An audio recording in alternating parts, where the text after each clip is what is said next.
speaker tonight. Over to you, Randy. Hi. Oh, let me unmute it. Hi, everybody. I'm Randy. I'm an alcoholic. I'm assuming you can hear me okay. I can hear you good today. So, okay. So I'm alcoholic. That means I'm allergic to alcohol. My body has become allergic to alcohol. I can never ever drink alcohol successfully again. And that would be something. If I was only allergic to alcohol and I stopped drinking alcohol, all of my troubles would disappear because all of them would be related to alcohol, which they seem to be when I first come in. But as time passes, I start to see that I have more problems than alcohol, and that these problems don't go away. And all of the self-will I can muster doesn't help with these other problems. And so as time passes, I become aware that I have alcoholism. Some people come to AA, they stop drinking, they just go to a few meetings a week, and their lives are beautiful. That was not my experience. I came to AA, I stopped drinking, my life got beautiful for about 6 months. And at a year and a half of sobriety, it started to become miserable again. And at 2.5 years of sobriety, I was thinking very often about suicide. And I had no idea what was wrong with me. I thought I was just unlucky. I thought things just didn't work out for me. I thought that I wasn't doing the program right and other people were. And so I thought maybe I need more meetings, so I went to more meetings, and I thought maybe I need to work the steps again, so I worked the steps again, and I wasn't getting better, I was getting worse in my head, inside. What went on in my head was getting worse, and then I met a man who talked about alcoholism, a disease that centers in his mind, and the way he described it was as an unsatisfiable, fault-finding, opinionated mind.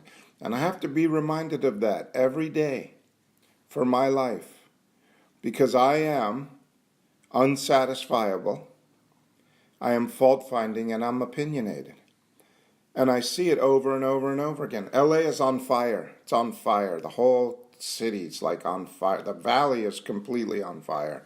And it's coming over Bel Air today. And the streets are a disaster. And I had to go to the doctor today, and it was just such a phenomenal pain to get across town. And I want to complain about the traffic, but there's people that have lost their houses, that have burnt to the ground. I don't think about that. I'm only concerned with the traffic and why are all these people in my way, because I've got to be somewhere. And that's alcoholism. I am fault-finding with everybody on the streets. I never see the big picture. I never think about anybody else's pain. It's all Randy. It's all selfish, self-centered, fear-based reality for me as an alcoholic with alcoholism. And I have to see that that's who I am. Because if I don't see that, then I am not going to do what's necessary to treat that. I'm going to go to a meeting, and if I don't feel like drinking today, maybe I won't go to a meeting, maybe I will.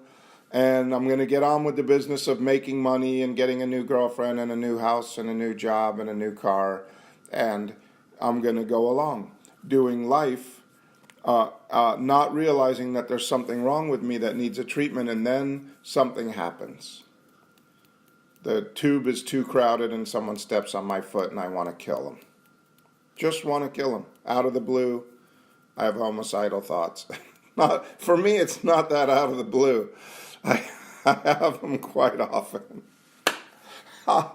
When things don't go the way I want, when they're not going fast enough, when the person in front of me is not, they don't have their check filled out in advance at the grocery store. They're just standing there doing nothing. And then they get to the front and they can't find their pen and they can't find their checkbook, and then they got to write it out, and it's, it probably took a minute for them to get their act together, but it felt like a year, and I want to kill them. And that's alcoholism. Because I need to be somewhere. I don't really have anywhere to be, but I need to be somewhere other than where I am, because wherever I am, that's where my mind is. And wherever I am, my mind is driving me crazy about whatever it's talking to me about. And I think that if I can get somewhere else, maybe I can get away from this mind, but it goes wherever I go. So I have this disease, I have alcoholism. It needs a treatment. And it doesn't need a treatment later, and it doesn't need it earlier. It needs a treatment right now, right here in this room. And this meeting is called Principles in Application. And the reason for this meeting is to remind me that I need to treat my disease right now, that it needs to be treated now. It says in the 12 and 12, and I know I say this every week, but it's so powerful, it's so important. Every AA meeting is an assurance that God will restore me to sanity if I rightly relate myself to him, or it, or her, or whatever you want to call it. You don't even have to call it God, just something. But that something will restore me to sanity if I rightly relate myself to it. So when am I going to do that? Am I going to wait till the meeting's over? Am I going to do it later on my ride home, or when I think I need it with the relationship I'm in? Or am I going to start doing it right now, in the meeting, so I could be restored to sanity right now? And so for me, I have to start now. Power, could you be with me? Could you help me? Could you help me hear what's being said in this meeting? Could you help me just be present in this meeting and not be talking to myself about something else? Could you protect me from my mind? And I always say this also. I don't, it's none of my business if you're listening to me. I don't particularly care. If you want to come to the meeting and sit down and fantasize about a trip to Morocco, enjoy yourself. Go to Morocco. I do not care. It's none of my business. But if you want to have recovery, that recovery starts right now. And that recovery starts with listening, like the dying can listen, like it says in the first step. I have to listen like the dying can listen, and have the conviction to practice this program in this moment. And at a meeting, the practicing is listening. That's all there is to do. There's nothing else to do. What else could you do? You're either talking or listening. But what I do most of the time is think about what I'm going to say when it's my turn to talk, or judge everything everyone else is saying, and agree and disagree with what's being said. And none of that's needed. All of that is self. There is no judgment needed right here, right now, because this is my belief.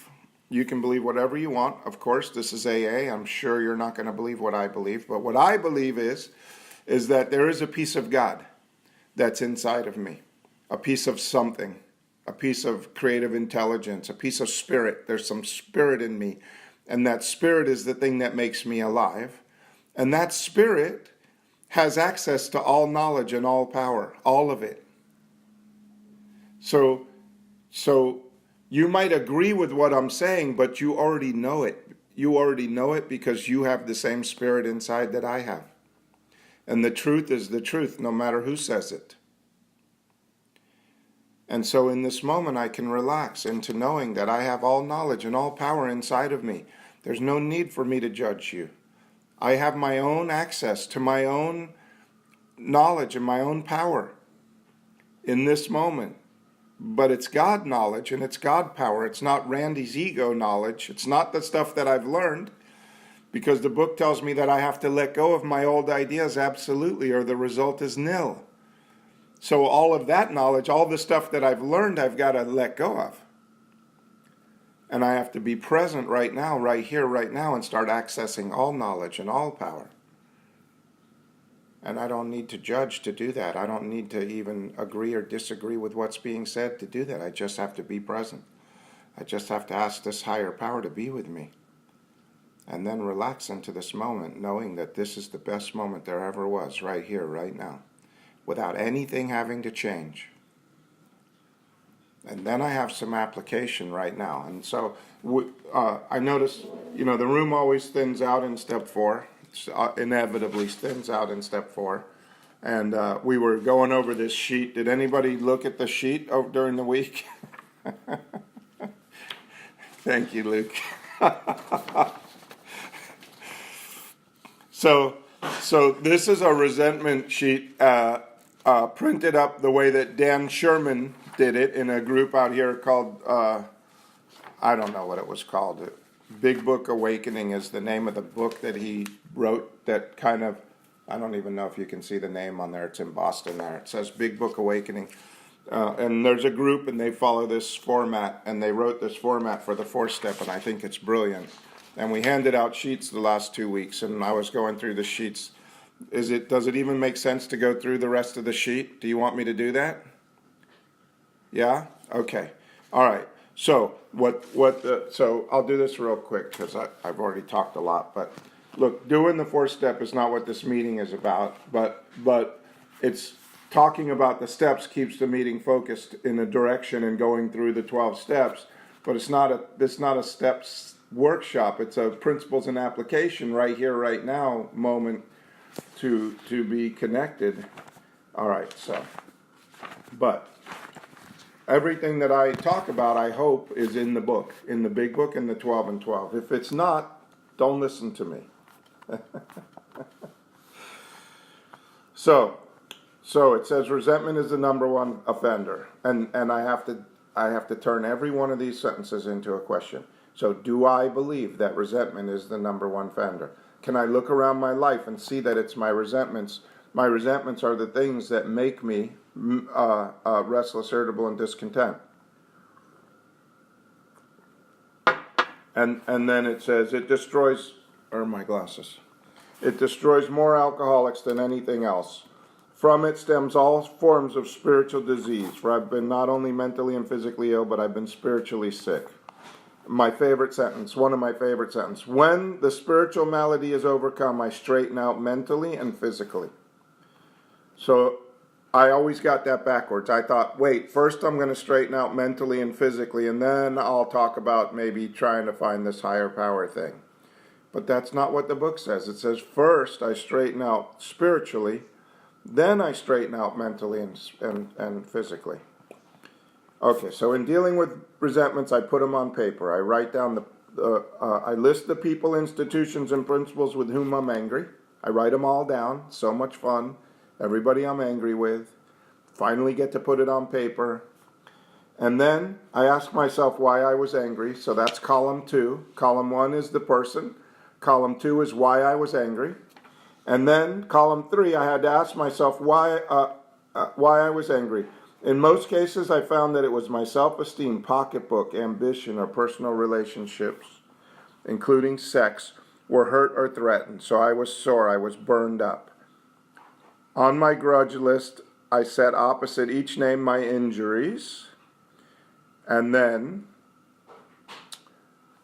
was it my self-esteem, security, ambition, or personal relations, or sex relations which had been interfered with? Okay, so I go back through my life. Nothing counts but thoroughness. When I'm finished, I consider it carefully. The first thing apparent was that this world and its people were often quite wrong. That's what I find, right? I've been wronged. To conclude that others were wrong was as far as most of us ever got. It's as far as I ever got. I'm all full of blame. You're the reason I did all my bad behavior, not me. The usual outcome was that people continued to wrong me and I stayed sore. Sometimes it was remorse, and then I was sore at myself. But the more I fought and tried to have my own way, the worse matters got. As in war, the victor only seemed to win. My moments of triumph were short. So making everybody else wrong and me right and winning the war of who's right is a waste of time. So I look back at this list, and I've got to look back at, so it asks me to put down what it affects, and it affects my self-esteem. My self-esteem is how I feel about myself, right? We went through this last week. I'm not going to go through the first. And then pride, how I think others see me or feel about me. My idea of how others see or feel about me. And then my ambition, what I want to happen, what I wanted to happen in this situation that didn't happen. And then my security, what I need here to be okay. So I need everyone to love me to be okay. I need people to listen to what I say for me to be okay. I needed the guy that bought my house to pay me all of the money he said he was going to pay me for me to be okay. And then it talks about personal relations. So we didn't talk about that last week. So personal relations, my deep-seated belief about how this relationship is supposed to look.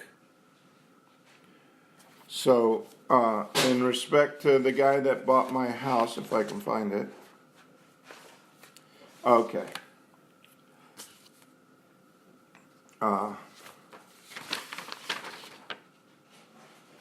The one I didn't do the guy who bought my house. I did the movie distribution guy. Personal relationships. Distributors respect their clients. Business owners respect me. That's what I put down for my personal relations. That's the way, my deep-seated belief about how this relationship is supposed to work. And then the fear is that I won't be respected. And then sex relations. This is an interesting one, because I thought sex relations meant relations that I had sex with other people with. But that's not what it's talking about. What was shown to me is that the sex relations is the way that I relate to the sexes. My deep-seated belief about how a real man or a real woman is supposed to be. And this is a really interesting thing, because it's about how I think a real man should be in my life. And when I looked at this, I had to look at my life. And if you're a woman, how a real woman would be. And so as a real man, if I was a real man, if I was a real man, the description that the guy who took me through this 4-step work was, he said, just think of John Wayne. Real man, John Wayne. Big guy, everybody respected him. All the men wanted to be his friends. If you were his enemy, you knew you were in trouble. And all the women wanted to be with John Wayne. And when he walked into the room, he commanded the respect of others. And so what I was shown is that a real man commands the respect of others. And a real woman is cherished by others. A real woman walks into the room and everybody wants to be her friend. And all the men want to be with her. And she's cherished, and she's taken care of, and she's treated like royalty. And that's the idea about a real woman. So this might resonate with you, it might not, but that's what I found for myself. And the last thing was pocketbook. So how was my pocketbook? How did it affect my finances? So they took advantage of me. This distributor took advantage of me. They didn't pay me on time. They didn't pay me what they were supposed to. So what I wrote was, no one should ignore me, and no one should cheat me out of my money. And the fear is that I'm unimportant, and the fear of being cheated. So that's columns 1 and 2. And then there's something in the book, The Realization. So it says, it's plain to see that a life which includes deep resentments leads only to futility and unhappiness. To the precise extent that I permit these, do I squander the hours that might have been worthwhile. But with an alcoholic like me, whose hope is the maintenance and growth of a spiritual experience, this business of resentment is infinitely grave. That means deadly. I found it is fatal. It actually says that. Resentments can be fatal for me as an alcoholic with alcoholism. For when harboring such feelings, I shut myself off from the sunlight of the Spirit. The insanity of alcohol returns and I drink again. And with me, to drink is to die.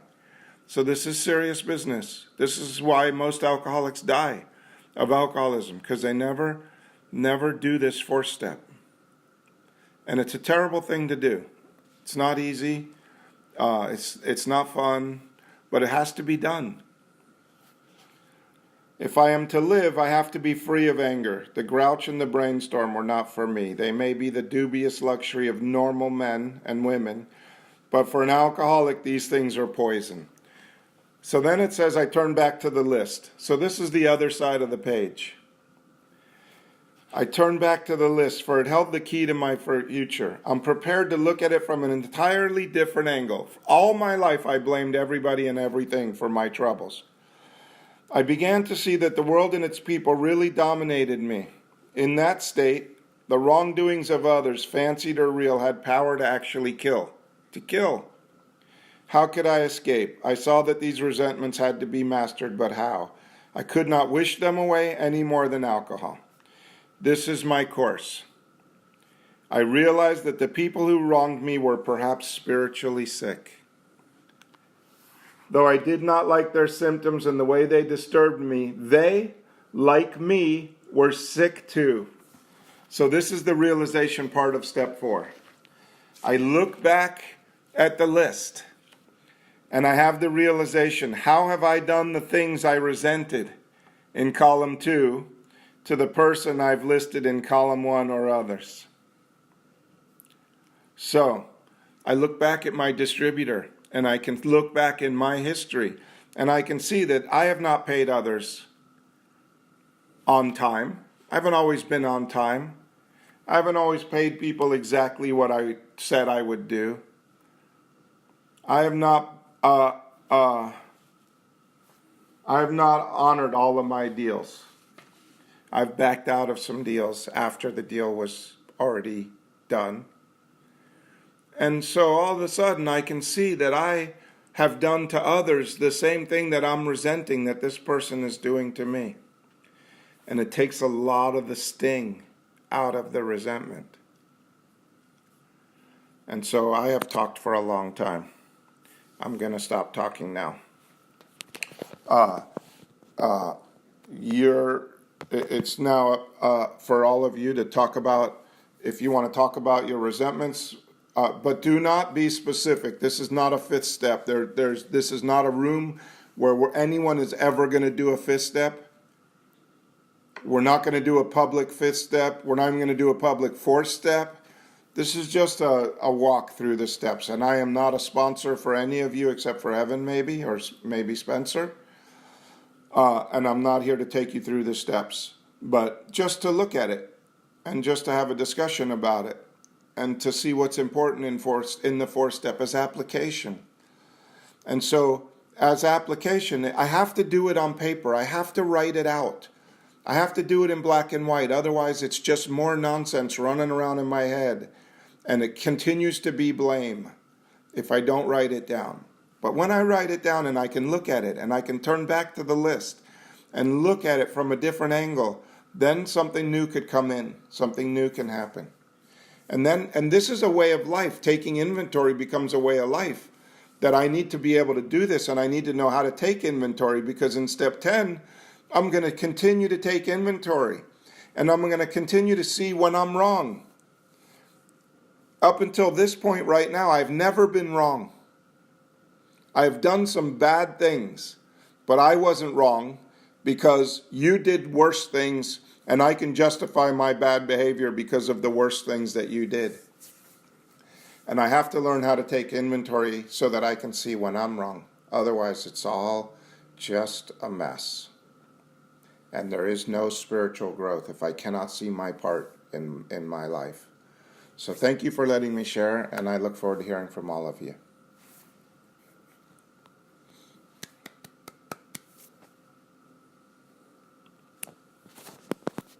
You guys are muted. Oh. You guys are muted, by the way.